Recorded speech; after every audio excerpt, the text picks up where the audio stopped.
Asato ma satgamaya, tamaso ma jyotirgamaya, mrityo ma amritam gamaya, abhirabhirma eti, rudrayate dakshinamukam, te namam pahi nityam.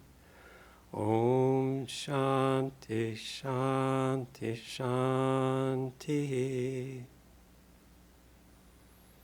Lead us from the ever-changing to the unchanging. Lead us from darkness to light. Lead us from death to immortality. Light us through and through, and guide us evermore with thy loving presence. Peace, peace, peace.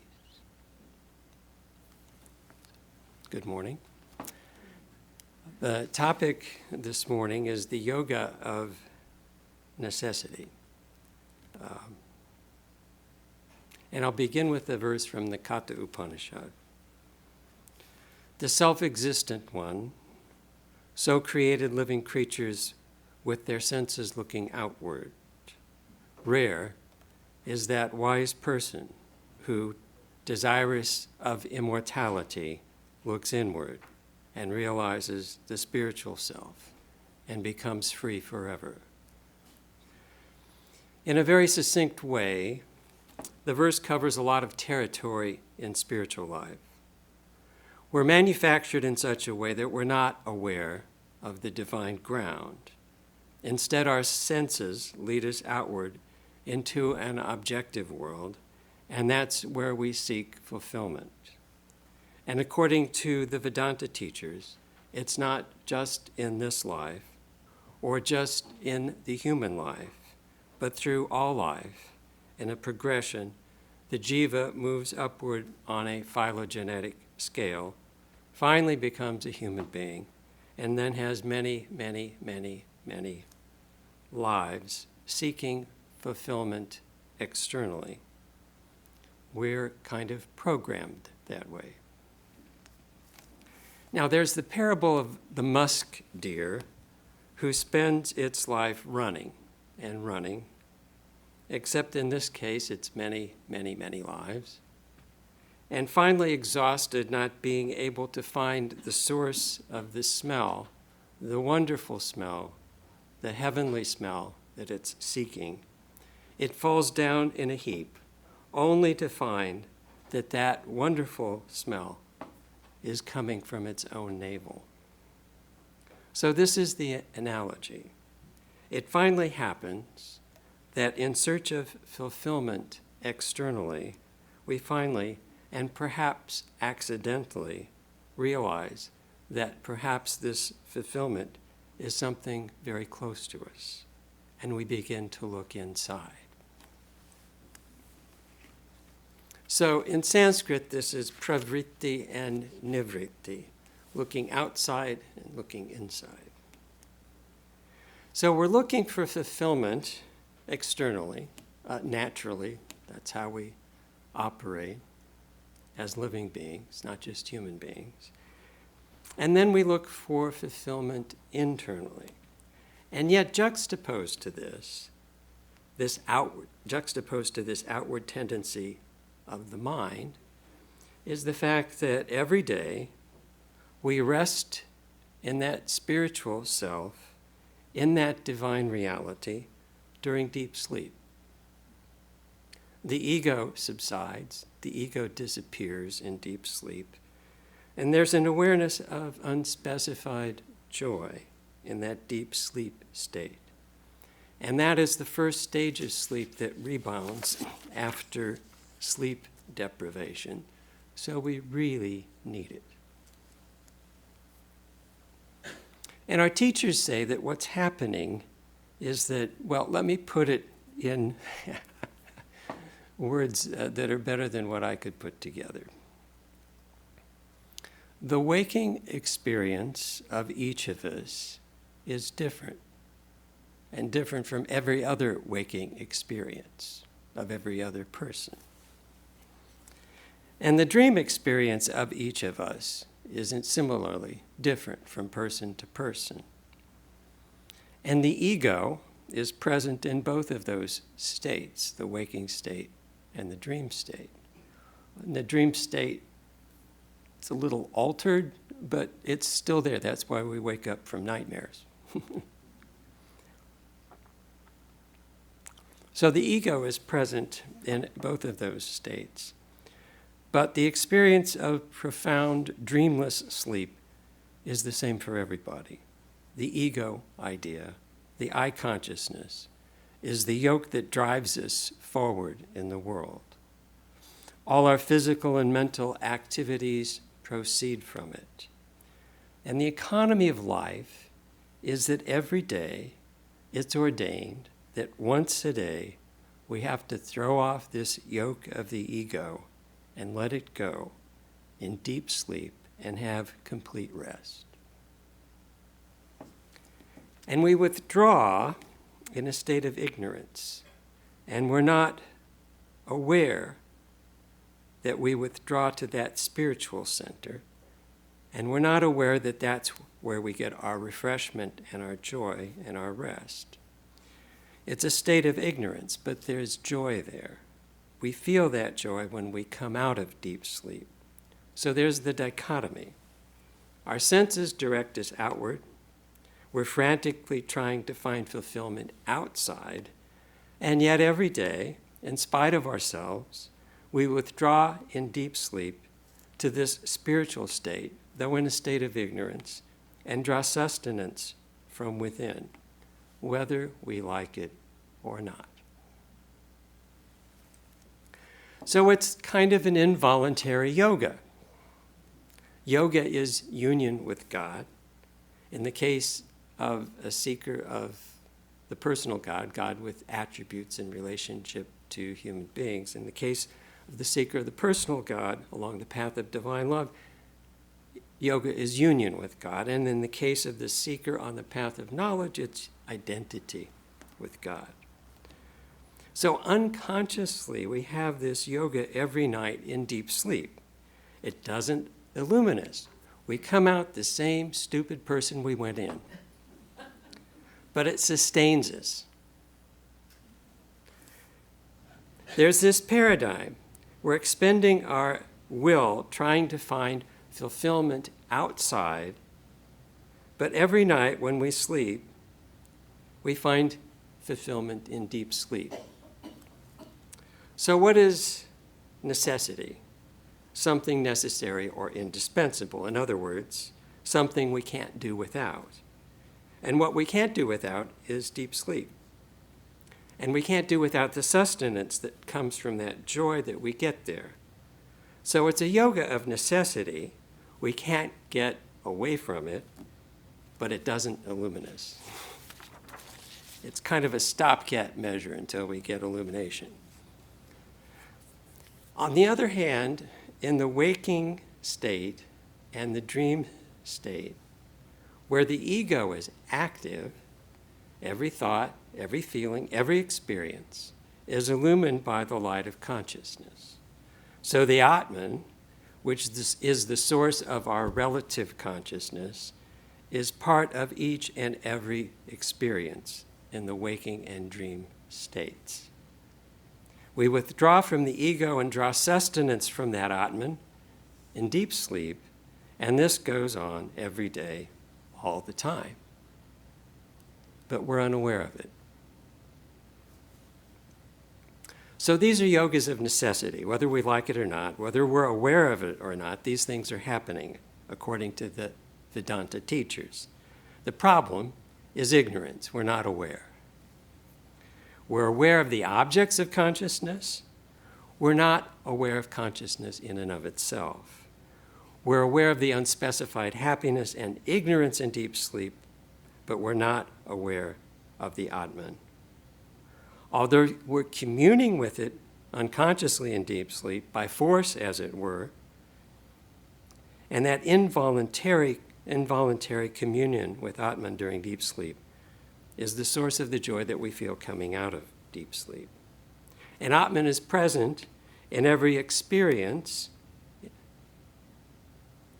every outward experience and every experience in the dream state, Atman is present as the knower that objectifies as consciousness. But we don't know we're the knower. We think, in fact, that we're what the knower objectifies. It's a big mistake. And nirvikalpa samadhi you can think of as kind of the opposite of deep sleep. In deep sleep, we experience unspecified ignorance, and nirvikalpa samadhi is infinite, unspecified consciousness. See? We had a young monk here years ago, and once you're in this life and you realize you have to get up early every morning, no matter what, there are consequences for staying up later than you should. Most people end up taking a nap in the afternoon. So he would announce sometime after lunch, well, I think I need a little negative samadhi.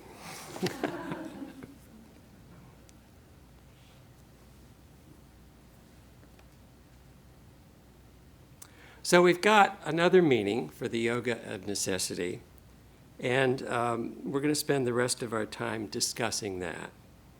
And for that, I'll tell you a story. Years ago, in the 70s, I was living here, but I had a job outside. And on the weekends, I'd help out around the center on Saturdays and do whatever needed to be done, as we still do on Saturdays. And Swami Chaitananda hadn't come here yet, and Swami Chaitananda was becoming less able to get around and really needed an assistant. And in fact, he became confined to the second floor because of mobility problems.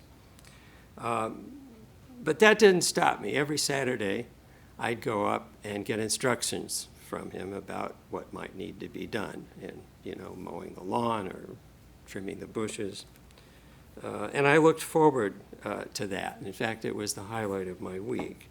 And being the total focus of his attention for that small amount of time, it always lifted me up.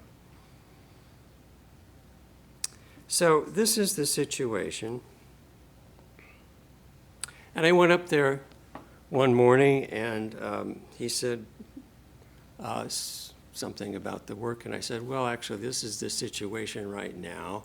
And then he said something else, and I said, well, that's been done already, but we went back and forth for a while. And finally he said, well, I don't get around anymore, and I really can't direct your work specifically. And I thought, oh, gee, what have I done to myself? I should have kept my mouth shut. And then he said, do what is necessary. Now, on the one hand, I'd lost contact on a dependable basis with my spiritual teacher, and I was not happy about that. But that formula, those 4 words, have served as a shorthand for karma yoga. How to decide what to do and how to act, taking the ego out of the equation. Do what is necessary. It's been useful, and it can be used either on the path of bhakti or on the path of knowledge. And I tend to think, because of that practical use of that phrase, do what is necessary, I tend to think of karma yoga as the yoga of necessity. In the chapter on karma yoga in the Bhagavad Gita, Sri Krishna says, because no one ever remains, even for a moment, without activity, for all are made to work under compulsion, as it were, by prakriti, by primordial nature. It's the nature of existence to move and change, and the advice is, you perform the obligatory duties, for action is superior to inaction, and without action, even the maintenance of your body is not possible. We have to act. it's necessary. Whether we like it or not, we're living and we're going to act. So in that sense, karma is a necessity, and karma yoga is the yoga involved with that necessity. So what is karma?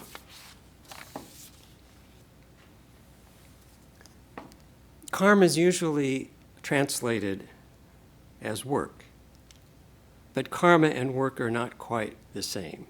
Karma has implications that work does not have. Karma means volitional action, the work that is done deliberately, consciously, and with self-determination. And karma covers a range of activity, both of the body and mind. What we do with our body is karma. What is perceived by the senses is karma. We see and smell a flower and hear and see a bee buzzing around the flower. This is also karma. All those sensory perceptions create lasting impressions in the mind. If you deliberately decide to sit quietly, that sitting quietly is not work, but it is karma.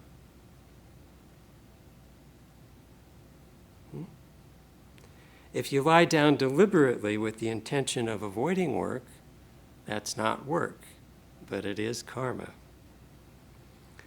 It's done intentionally, and it makes an impression on the mind, and that impression on the mind will have a slight tendency to push us towards similar karma. We think with the mind, or we deeply feel for a person, or we will something. These functions of the mind are all considered karma. But autonomic functions of the body, like digestion and blood circulation, are not considered karma. They're involuntary. The will is not involved, and they're not considered karma. Instinctive and reflex actions are also not considered karma. Sneezing or closing the eyes when something suddenly comes close to them are not karma. Seeing your knee jerk in the doctor's office is not karma. It might not your karma, it might be the doctor's karma, but not yours. It's a reflex action. And the more interest we take and the more attention we pay to an action, the deeper the impression on the mind. And this karma produces two effects. The karma that makes that impression produces two effects. There's a tangible and immediate effect. If you feed a person, her stomach is filled, and you get the immediate satisfaction of having fed her. But in addition to the immediate effect, that karma produces an impression on the mind. And we're constantly gathering impressions from our various activities, including our perceptions through the senses, our thoughts, and our intentions, the things that we will to do. So,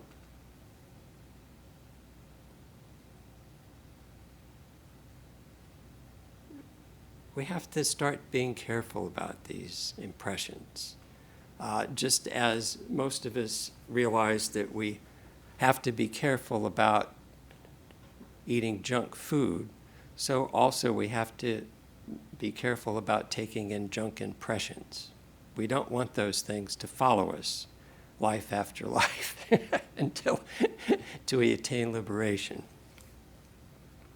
Out of the impressions that we're constantly gathering, our disposition is created. Out of those impressions, we develop talents like playing a musical instrument or hitting a baseball. In this way, our memories, our talents, our inclinations, our disposition come out of these karmic impressions. Now, the second effect of the karmic impressions is more subtle. These karmic impressions are stored within the mind as very subtle moral forces that become, in course of time, retributive forces. Vivekananda uses the illustration of a pebble being dropped into a pond. There's the immediate effect. The pebble hits the water, there's a splash, and there's this ripple that goes across the pond. Meanwhile, the pebble is slowly sinking to the bottom of the pond where it will remain. That's the samskara. At some time in the future, those forces, those samskaras in the basement of the mind become activated and create favorable or unfavorable situations. They're moral forces. If the intention motivating a particular karma is benign and loving, that comes back to us in the course of time, and it may take a very long time, as a favorable situation. The opposite is true if the motive associated with karma is negative, arising from malicious feelings, anger, jealousy, hatred, pride, and so forth. These come back to us eventually as unfavorable and favorable situations. So, apart from the impressions that create our tendencies, our character, our dispositions, our talents, and our memories, apart from these, we collect another set of impressions as moral forces that become retributive forces eventually. The pebbles at the bottom of the mind pond are waiting for some situation to call them forth. When the body dies, the mind with all its contents, all these samskaras, goes with the departing soul. And those samskaras eventually create these favorable and unfavorable situations according to their nature. Good, bad, or mixed. And most samskaras are mixed. And they reach fruition in this life or in future lives. Death can't nullify these samskaras. Distance can't avert them. Wherever a person will go, these impressions will go with him or her in the mind. Time can't erase them.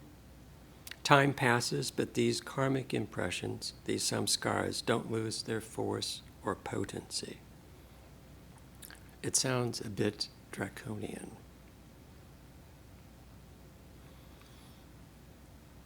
These karmic impressions can, in fact, be more durable than the universe in Vedanta cosmology. So the universe has a cyclic function. It exists for billions and billions of years, and then things subside, goes into cold storage for billions and billions of years, the night of Brahma. And when it goes into cold storage, those souls that have not achieved a liberation in the previous kalpa go into cold storage, ready to come out after billions and billions of years. So the universe, compared to these samskaras, is just a drop in the bucket.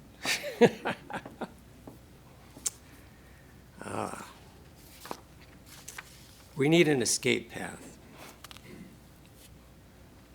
Karma yoga is a spiritual discipline which converts ordinary work into a means for one's liberation and for the welfare of others.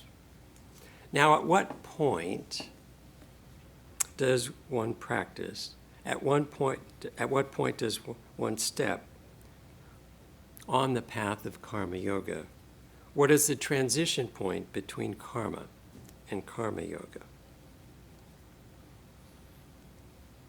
In order to become a karma yogi, a person has to realize the dual nature of reality, the limitations. The limitations of good and evil have to be understood, not as a theory, but as a fact of deepest concern. One should feel the limitations of relative existence and strive to get free from those limitations. There has to be a consciousness of bondage. This limitation of finite existence has to become in some way a matter of experience, something that's of deep personal concern. The desire for freedom can't come without a personal existential experience at the deepest level of bondage in some form. And this demarcates the spiritual from the secular.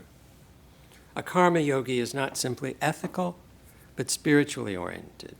To the karma yogi, the world appears as a mass of contraries. Light and darkness, growth and decay, life and death, health and sickness are bound up together inextricably. Vivekananda's pendulum has happiness on one side and misery on the other. Life on one side, death on the other. Health on one side, sickness on the other. And we want to stop it on the happiness side. We grab onto it to hold it there. But it's a big pendulum. It's got a lot of weight. It swings. We want one, we get both. When this becomes a fact of our lives, when we realize the limitations of ordinary happiness, when the best that life has seems insufficient, that's when this spiritual striving really starts. We're infinite dreamers. The Atman is Brahman, which is infinite. We're infinite dreamers, dreaming finite dreams, thinking that these little finite changing things will satisfy us. And only the infinite will satisfy us. This is another of Vivekananda's analogies. So the question is, do we feel the impermanence of the world? Is there a latent sense of the reality that's beyond these phenomena? Until we feel the limitations of ordinary existence, we can't really yearn for that which is beyond. So this happens at a certain stage of moral development. Only those with good tendencies in them have this kind of spiritual awakening. Now that's generally true, but if you look at the religious history of the world, the great spiritual teachers saved many rotten people. So you can't judge. Some people put everything bad on the outside and hide what's good. And then, something happens and they can flip it around very quickly.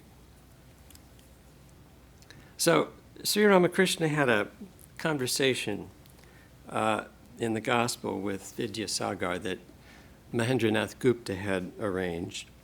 It's early on in the Gospel. Most of you have read it. Vidyasagar was a title, it wasn't his name. It means ocean of learning. And he was a very well-known and respected philanthropist and scholar in Calcutta at the time. He was a brilliant self-made man who went out of his way to help others, particularly poor students who couldn't afford to get educated otherwise. And he was once said to have asked, "What good have I done that person that he criticizes me?" From his own experience, he had this understanding that there are limitations as to how much good you can do to the world. It has its own limitations and repercussions. Andrew Carnegie said in later life that it was much harder to give away his money than it was to make it. But for all his good work, Vidyasagar was not a spiritual seeker, at least not consciously. Ramakrishna told him, "There's gold hidden in you. It's covered by a little clay." What's the clay? It's those samskaras.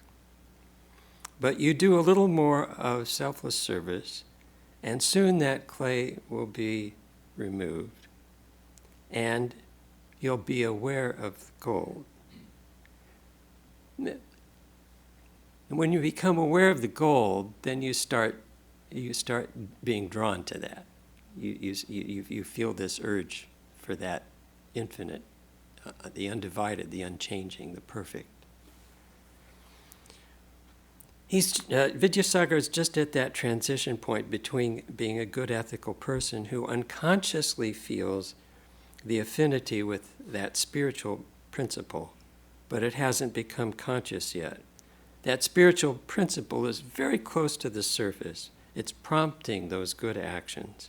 And at a certain point, that experience becomes more definite.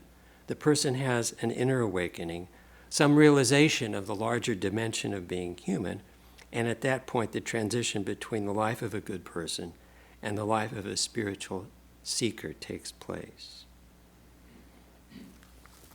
So I want to talk a little bit about the practice of karma yoga, how it's practiced.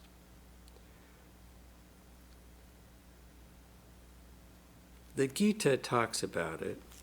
It says, with respect to the path of divine love, the path of bhakti, he who does actions, offering those actions to God, abandoning attachment, is not tainted by sin, as a lotus leaf is not tainted by water. Those actions that are offered to God drop away. They don't form these binding samskaras. Further, whatever you do, whatever you eat, whatever you offer in sacrifice, whatever you give, whatever austerity you practice, O Arjuna, do it as an offering to me. Do it as an offering to God. So these are the mental attitudes for the seeker of God with loving qualities, deeply concerned about our welfare, what's called in our literature the personal God. Now, again, years ago, when I read the Gita, I wondered, well, what's that actually like? What's it like? And the Gita was written thousands of years ago, and there's a language problem. It's a different language, so there's a translation problem. And there's a cultural translation problem as well. Even if one is brought up on the Indian subcontinent, it's not the same culture that Sri Krishna and Arjuna lived in. So there's that cultural translation problem. So there's a distance of time, and that it's a bit of a barrier in order to fully understand it. So I kept wondering, what's it like? And I want to share how that first hit me as what it's like to practice karma yoga with the attitude of divine love. And again, this took place a long time ago. I was living here and working outside, and it was a couple years before Swami Chaitananda came. And it's in relation to my spiritual initiation. In Sanskrit, it's called Diksha. Well, I'd been here, living here, and I'd seen other people that got this spiritual initiation. And now that's going to happen to me. And I took my time thinking all this through. I think there were only 2 people that got initiation after I did. I barely made it, at least with that spiritual teacher. And I was told this was Swami Satprakashananda who founded the center. I was told not by the Swami, but by someone else, that I was to bring something when I came early that morning. I was supposed to dress in clean clothes and come at such and such time and bring a fruit. Okay. So I got up. I didn't have to go far. And I put on freshly laundered clothes. And as I was leaving my basement apartment, I had a kitchen, I paused and thought, oh yeah, I was supposed to bring a fruit. So I reached up on the refrigerator and grabbed a banana and went upstairs. But I didn't know what to do with the banana. I was just told, bring a fruit. So I brought it and got initiated. And afterwards, Bob Berninger, who took care of the daily fruit offering and really also took care of the old Swami as he declined. He became his attendant, and he was a hidden yogi. It took time to figure it out, but everyone who lived here eventually realized it. So afterward, Bob asked me, did you bring a fruit when you got initiated? I said, well, yeah, I brought a fruit. Swami will ask me if you brought a fruit. I said, yeah, I brought a fruit. Well, what did you do with it? Well, I left it on the coat rack. I really didn't know what I was doing. I didn't know, so I brought it. I put it on the coat rack. And Bob was quite non-judgmental, but he got very quiet.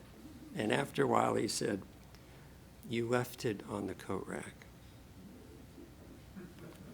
Not too long after that, he said, Swami wants to see you. Okay, so I went upstairs, and Swami said, well, you know, when we initiate people, we ask them to bring a fruit. It's kind of symbolic. And I didn't say anything. I had some inclination now where this was going. He said, did you bring a fruit for your initiation? I said, yes. He said, well, what happened to it? I said, well, I left it on the coat rack. I don't exactly know what happened to it. And he got quiet. He could have really laid into me. But I guess he had pity on me. I didn't really know what I was doing. And he said, well, you know, this is symbolic. In spiritual life, we offer ourselves to the Lord. It's a change. Your life is no longer yours. And this is symbolic. It's a fruit that's offered to the Lord, but it's symbolic that you're offering yourself to the Lord.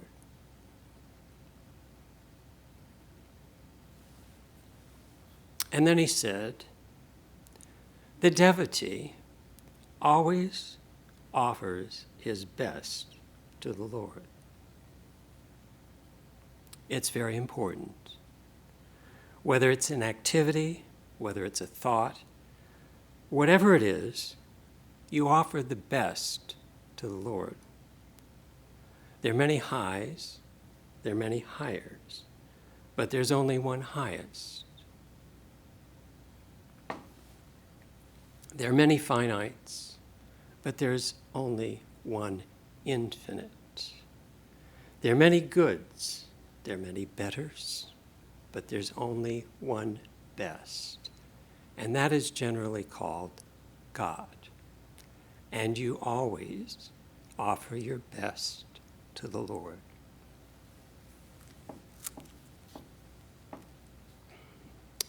So, he made his point. So, he said, I'd like you to buy some fruit to offer to the Lord. Not one fruit, or two fruits, or three fruits, but many fruits. And each fruit should be the best fruit you can find. And if you can't find that fruit at one store, you should go to the next store. And if you can't find it there, you should go to another store. But come back with lots of fruit and make it the very best fruit you can find. So, okay, I thought, I'm supposed to get some fruit. And I went on with my life. And, weeks went by. I had the instruction. I understood the instruction. He didn't say when I needed to get the fruit. It was clear I needed to get it, but he didn't say when. So, you're preoccupied with your life. And every once in a while I think, I need to get some fruit for the Lord. I should do that. I need to get some fruit. And I got home from work one day, tired, And I get into my apartment, and all of a sudden, it's like, you need to get that fruit. It's like, who said that? Where'd that come from? And then it came again, more insistently.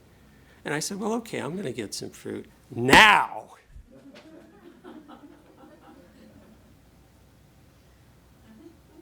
So I got my car keys, and I went out. I said, okay, I'm going. This is my internal sattva talking to my internal lethargy, and it had had enough. So I got in my car and went to Straub's because they have kind of exotic fruits. And you see, my grandfather had a grocery store, and he taught me how to pick out fruit, at least juicy fruit. We went over to the oranges. He says, do you know how to choose an orange? I said, I started looking at it. He says, nah, you don't know how. He picked one up. He put it in my hand. He says, do you feel the weight of that? He said, now take this one. Which weighs more? I said, this weighs a lot more. It's the same size. He says, that's how you tell. It's got more juice in it. It's going to taste better. So all these samskaras, we're talking about samskaras, started to kick in.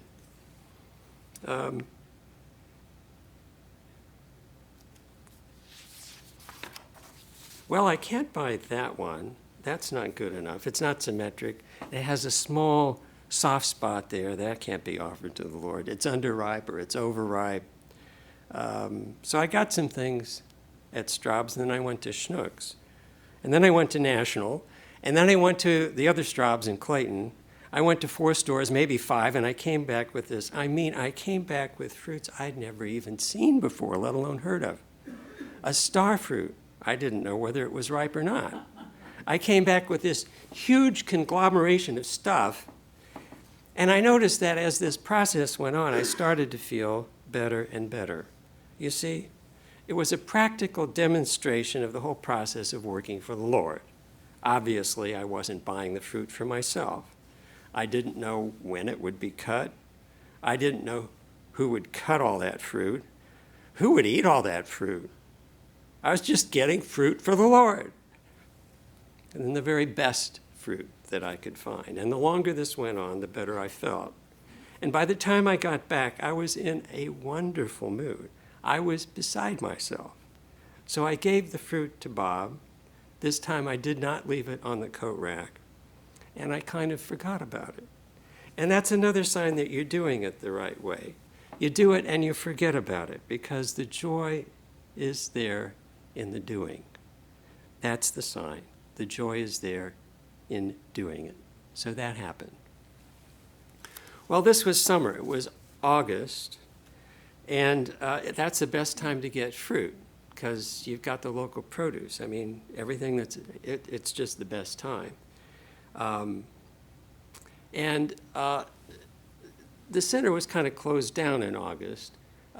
And even though Sri Krishna's birthday generally falls in August, we would never celebrate it the way we did other birthdays. But it just so happened that the next day was Sri Krishna's birthday, and Swami Satprakashananda had decided that we were going to celebrate it this year. So when Bob got home from work, he was told, oh, we're going to do this morning function in the shrine.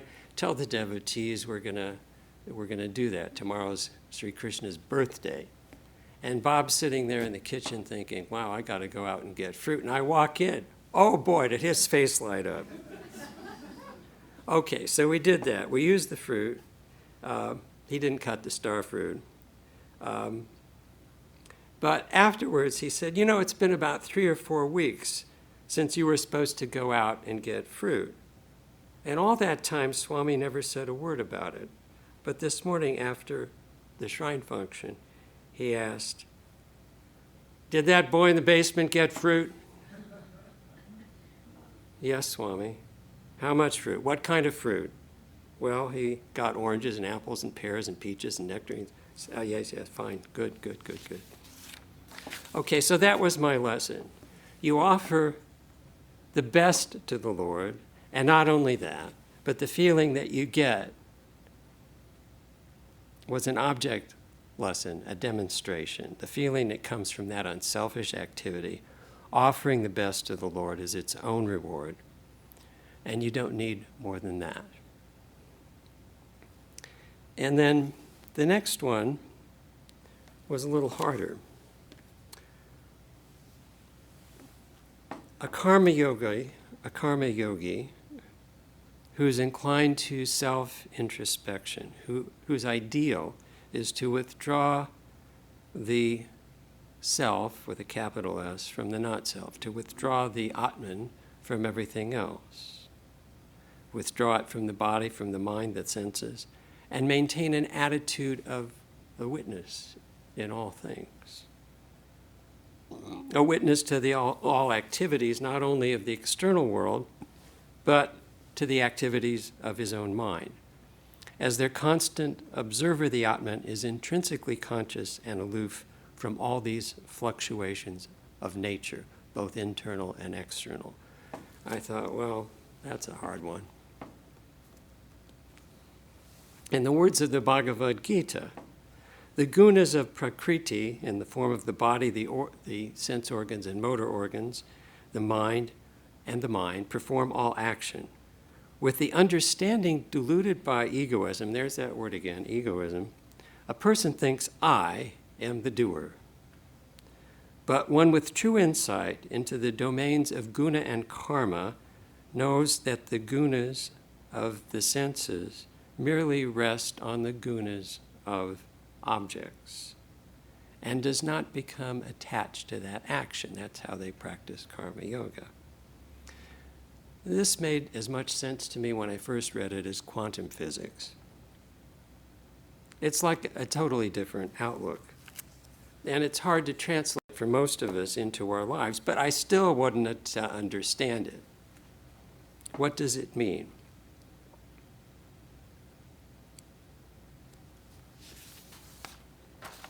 What's the practical example? Now, for me, it came as an observation, and this is how it happened.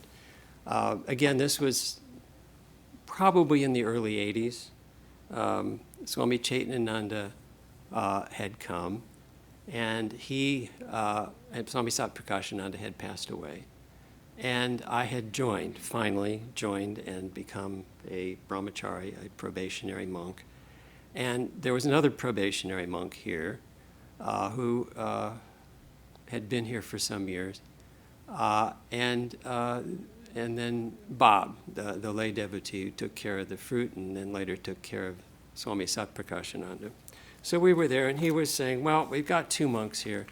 Let's learn something that will be useful in monastic life. So he started teaching us to chant the Gita in Sanskrit. And we'd take 10 verses and a week, and we'd chant them every morning in the shrine after our meditation period together.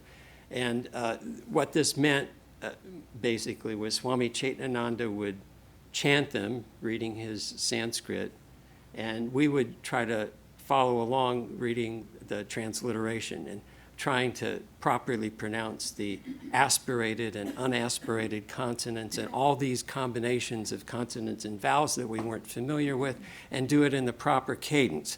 So we'd have 5 tries at that, and whatever study time we could put in. And then on Saturday, we'd go solo. First the senior brahmachari, then this junior brahmachari, and then Bob. So this was hard for us, but it had to be exceedingly boring for Swami Chaitananda. And for some reason, after we'd done this for quite some time, Swami Chaitananda just rushed the whole thing. And after 2 days, he said, okay, you repeat it independently. And we looked at each other. The senior brahmachari looked at the junior brahmachari. The junior brahmachari looked at the senior brahmachari. It was complete dumbfounded silence. We didn't have to say anything. Neither one of us was ready. Nothing was happening. So Bob, who was sitting next to me, saw that nothing was happening. So he starts, and it was painful. It was just terrible. I mean, he shouldn't have been the first one to go. He wasn't. He was the worst chanter. Okay, and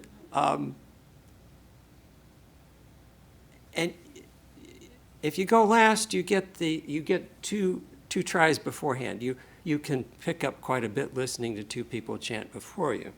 So he's going first, and it starts out bad, and it just keeps getting worse and worse. And I'm feeling bad for him. I'm feeling so bad for him. He was fearless. And so anyway, he started out, and we're all suffering, and he just pauses in this thing and says, as an aside, gee, this is awful, and goes right on. I was dumbfounded. He's doing it, and he has more detachment from his own action than I have sitting here next to him, listening. I thought, wow, that's it. He's the witness. He's the doer, but he's only watching it. Wow, hats off to thee. You may be a lay brother, but you're way ahead of me. And that was his attitude. He had that calm, peaceful attitude of a follower of the path of knowledge. That's the path that he was taught. It's called the Shanti attitude, the peaceful attitude. So that was my object lesson for Karma Yoga with the attitude of a seeker on the path of knowledge. Now, there's one more way of practicing Karma Yoga that I want to mention before we close. In Vivekananda, in Karma Yoga, in a chapter called Non-Attachment is Complete Self-Abnegation, he said this: although a person has not studied a single system of philosophy, although he does not believe in any God and never has believed, although he has not even prayed once in his life, if the simple power of good action has brought him to that state where he is ready to give up his life and all else for others, he has arrived at the same point to which the religious person will come through his prayers and the philosopher through his knowledge. Are you unselfish? If you are, you will be perfect without reading a single religious book, without going to a single church or temple. So there's no personal God, no loving concern for the spiritual seeker. There's no Atman, there's no Brahman, there are no theological presuppositions. This will take you, says Vivekananda, to the highest realization. Now, how does someone with this approach practice Karma Yoga?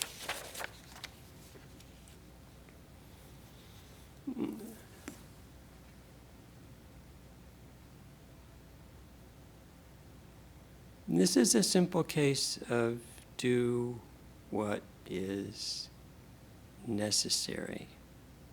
Not do what you want, do what's necessary.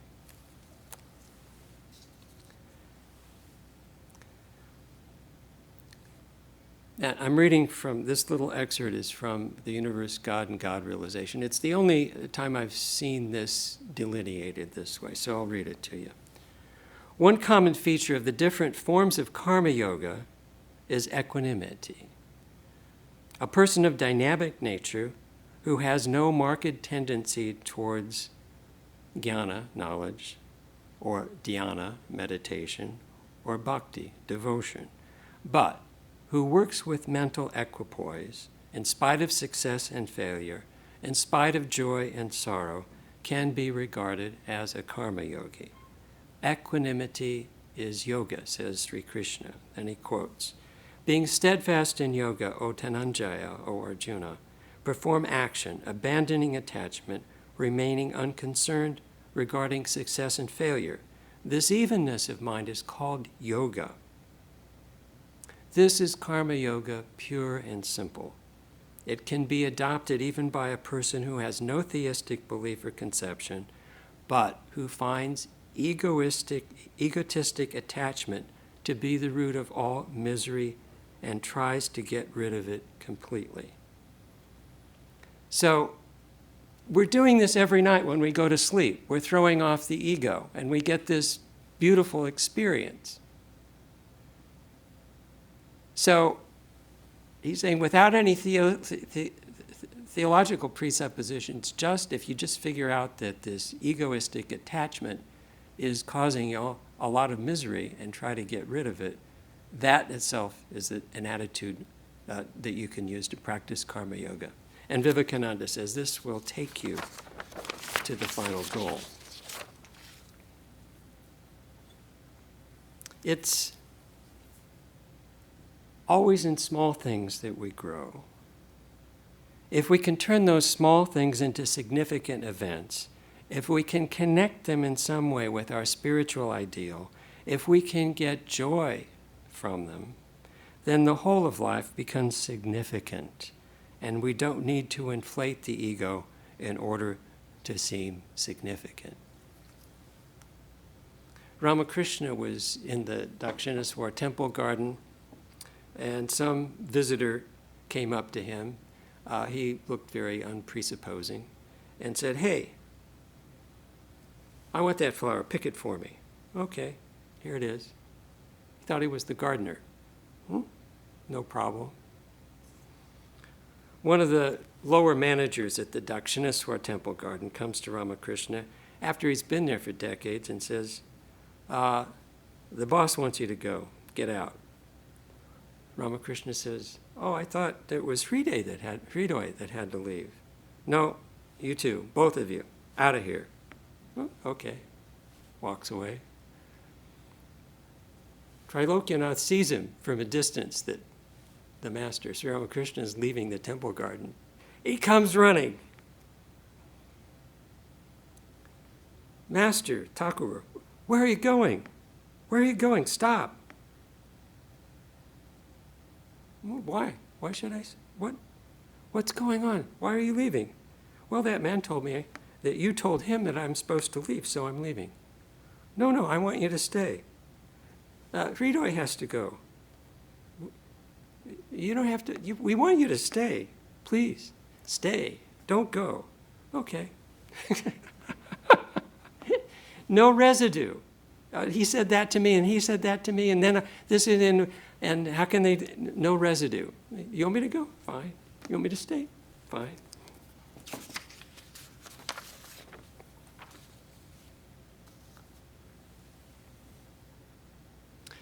Karma Yoga, as it has been articulated in the Ramakrishna Vivekananda tradition, reconciles the conflicting calls of social and secluded life and leaves us free to pursue a practical course in spiritual life, no matter where we are.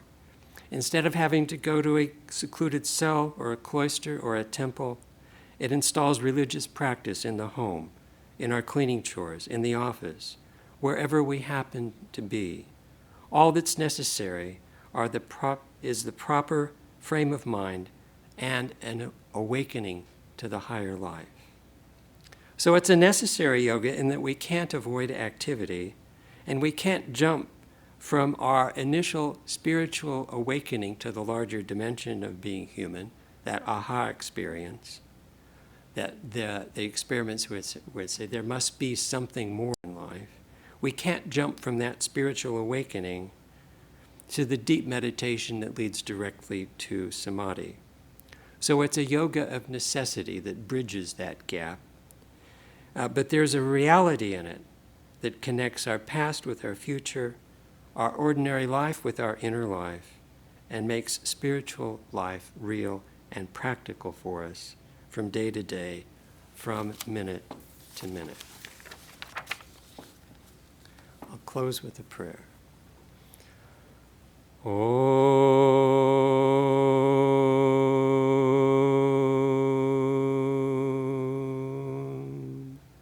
Purnamada Purnamidam Purnat Purnamudachyate Purnasya Purnamadaya Purnameva Vashishyate.